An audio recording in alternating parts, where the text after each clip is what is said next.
Hey everyone, just want to make a quick video on how you can fix the media error inside of CapCut. It's pretty simple to do, so I'll go ahead and show you how to do it right now. So here we can see our clip that we had originally, but now it's showing that the media has been lost or that it can't find it.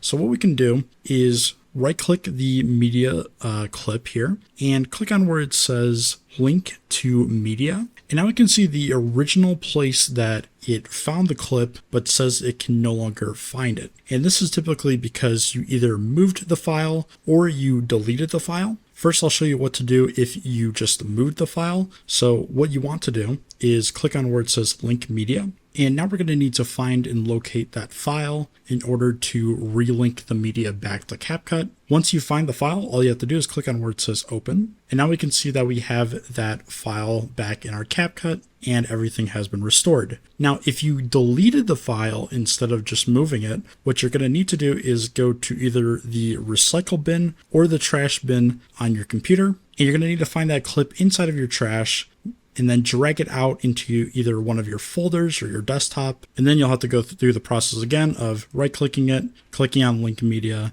and then attaching that clip back to CapCut. So if this video helped you guys out, please leave a like, but that's going to do it for this video. Thank you so much for watching, and I hope this helped you out.